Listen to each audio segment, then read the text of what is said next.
A paz do Senhor Jesus esteja com todos. Hoje é o nosso 96º dia da nossa leitura anual da Bíblia. Eu gostaria de fazer um rápido comentário aqui a respeito do capítulo 17, 18 e capítulo 19 do segundo livro de Samuel, né?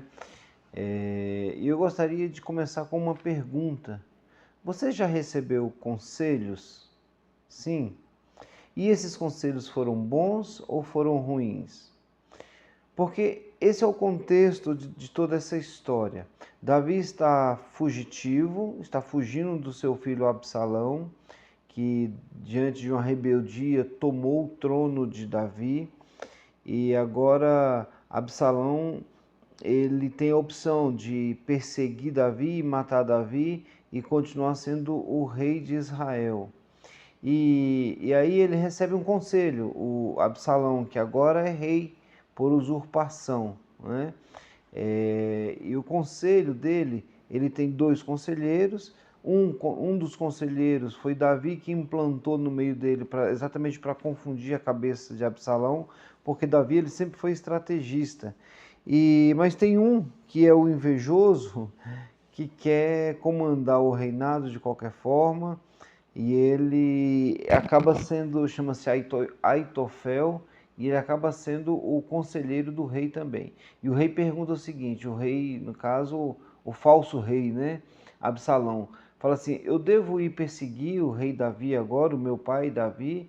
E aí Aitofel fala assim: corre lá, que ele está cansado, está difícil dele caminhar, está na hora de você matar ele. E aí o Absalão pergunta para Husai ou Husai: e aí, você acha que eu devo perseguir Davi agora? E Husai, que era na verdade um espião de Davi, falou: não, mexe com isso não, deixa para amanhã de manhã, porque Davi é muito esperto, ele está muito nervoso, ele está como se fosse uma ursa que acabou de perder os seus filhos, e ele conhece toda a região. Se você for agora, o seu exército vai perder e vai ser humilhante para você. Espera para juntar até amanhã, amanhã reúne todo mundo, que não vai ter como ele escapar. E assim o rei fez. O Aitofel, ele era assim, um homem muito miserável, e aí ele acabou que ficou com ciúmes. E é interessante que ele arruma toda a sua casa, organiza tudo, acho que paga as dívidas e depois vai lá e comete suicídio, né? Então ele acaba cometendo suicídio porque a ideia dele não foi para frente. E Absalão então vai atrás de Davi no outro dia, e o rei Davi agora fica sabendo disso e já atravessa o Rio Jordão. Quando foi amanhecer no dia, quando amanheceu, já tinha o rei Davi já havia atravessado o Rio Jordão, o Rio Jordão. Quando Absalão chega no Rio Jordão, Davi já está muito longe, está lá em Manaim. Manaim é a cidade dos anjos. Isso aqui depois a gente fala sobre isso. Já estava lá em Manaim, aí não deu para ele ir atrás. Mas organiza então uma batalha entre os soldados de Davi. Davi separa em três campos, em três grupos, e os soldados de Davi falam assim: o rei, deixa a gente ir, não vai não, porque se a metade da gente morrer, tá tudo bem, mas o Senhor vale aí por milhares e milhares de soldados nossos. Então, deixa que a gente vai nessa guerra. E aí juntou, né, separou em três grupos e começou uma guerra muito forte entre o povo de Israel, que estava debaixo do comando de Absalão, e os guerreiros do rei Davi. O povo do rei Davi, os guerreiros, conseguiram matar muita gente. Morreram aproximadamente 20.000 soldados. 20.000 soldados morreram, mas eles conseguiram matar. E nessa batalha, Absalão, vendo que estava perdendo, correu. Absalão tinha um cabelo muito grande. Ele fala que ele era muito bonito. Não havia um homem tão bonito como Absalão. Absalão era um homem belo. E aí, só que aí ele montou num jumento, e foi embora. Quando ele foi embora, os cabelos dele enganchou numa árvore. ele ficou pendurado pelos cabelos. Um soldado viu e falou para Joabe. Joabe, ele era comandante de Davi, estava junto com Davi. Fala, Joabe, eu vi Absalão pendurado pelos cabelos. E Absalão fala, por que você não matou ele? Absalão tinha raiva. Desculpa, Joabe falou para esse soldado, se você viu Absalão, por que você não matou ele? Joabe tinha raiva de Absalão, né? E aí ele falou assim, não matei porque o rei falou que não era para matar e estava tudo certo, eu vi quando falou isso. Aí, imediatamente, Joabe, muito sanguinário, joga 3 lanças em Absalão e mata Absalão. Junta mais 10 soldados em volta de Absalão e dá o confere. Vamos ver se ele já morreu mesmo. Vai lá e termina de matar Absalão, né? E aí, essa é a grande questão. Davi não estava na hora. Davi não queria que Absalão morresse. E aí é interessante que surgem duas pessoas aqui. Um chama-se tem um etíope que não tem um nome, né? Que é um mensageiro, e tem o outro que é o Aimaas. E o Aimaas queria dar a notícia para Davi. E só que Joabe falou: não, fica aqui. Quem vai lá é o etíope, o mensageiro. O etíope saiu correndo na frente. Deixa comigo, deixa que eu dou notícia que a guerra foi ganha e que Absalão está morto, o inimigo de Davi.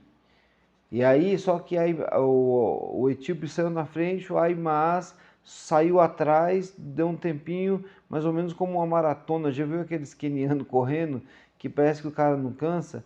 O Aimaas foi desse jeito, conseguiu ultrapassar o etíope. O etíope, eu acho que aí começou a surgir a maratona, né? 42 quilômetros. Brincadeira. Correu e alcançou o etíope, conseguiu ultrapassar o etíope. Quando chegou aonde Davi estava, Davi imaginou assim, ele vai me dar uma boa notícia. Aí falou, olha rei, a guerra foi ganha, Amaas chegou primeiro, Aimaas chegou primeiro, né? A guerra foi ganha. E aí Davi pergunta, e Absalão? Não, Absalão não sei. Aí vem o etíope logo atrás e fala, ó, Absalão está morto. Aí Davi entra numa crise, numa depressão, num choro, numa angústia de coração. Ah, Absalão, começa a gritar, ah, Absalão, ah, Absalom, pai da paz, eu deveria ter morrido ao invés de você. E aí Joabe vai pegar pesado. Gente, como Joabe é difícil, né? É por isso que no final, quando Salomão vai assumir o reinado, algumas pessoas dessas aqui vão ser mortas por Salomão, que vai ser o filho de Davi e de Betseba, serão mortos por uma ordem de Davi, mas isso é mais para frente. Joabe chega e fala assim, rei, você é injusto, todo mundo está lutando por você e você não está nem aí para ninguém. Eu juro a você, se você não for lá agradecer os soldados que estavam na guerra, se você não for lá agora, eu juro em nome de Deus que amanhã não tem ninguém do seu lado. Joabe ele era um comandante. Aí Davi vai para um canto, os soldados ficam em volta dele, e aí Davi chora muito, e não se diz se Davi pediu desculpa, se elogiou, não se fala isso. Mas a questão é que eles se resolveram lá. Agora Davi então tem que viajar de volta para Jerusalém. Ele está do outro lado do Jordão. Aí surge uma confusão entre as tribos, porque a tribo de Judá é a que vai levar Davi de volta. E as outras tribos falam: não, vocês acham que vocês são melhores do que nós? Aí a tribo de Israel, o povo de Israel, se reúne e fala assim: vem cá, a gente deve trazer Davi de volta ou não, já que Absalão está morto? Aí não, então vamos trazer. Aí vira uma confusão, porque quando o rei chega, lembra daquele homem que se chamava Simei, que ficava amaldiçoando? Simei pede perdão, se humilha, Davi, não, está perdoado. Aí tem um outro, o neto de Saul, que era aleijado dos pés, Mefibosete, que tinha brigado com Ziba, e aí Ziba tinha falado que ele estava contra Davi, fofoca, um fofocando do outro. Davi toma as terras de Mefibosete, dá para Ziba, e agora Mefibosete fala, rapaz, eu queria ir, mas eu sou aleijado, e aí não deu. E aí Davi fala assim, e ainda fala para Davi, ó rei, o Ziba está mentindo, ele é um mentiroso. Aí o que Davi faz? Davi foi muito inteligente, então divide as terras, metade para Ziba, as terras que eram de Saul, né? Fica metade para Ziba e a metade para você, né? Ele falou com Mefibosete. E aí as terras de Saul ficou entre Ziba e Mefibosete. E aí Davi se encontra com um homem muito rico, chama Barzilai. Barzilai tinha 80 anos, já era um velho, e nesses 80 anos ele acabou ajudando Davi. Aliás, Davi teve vários amigos aqui. Tiveram 3 amigos que também levaram alimentos para os soldados e tudo. Olha, é muito bom ter amigos, tá? E aí então Israel entra em confusão com Judá, demonstrando assim ciúmes, uma crise de ciúmes terrível, né? Mas então Davi volta para Jerusalém e recomeça o seu reinado.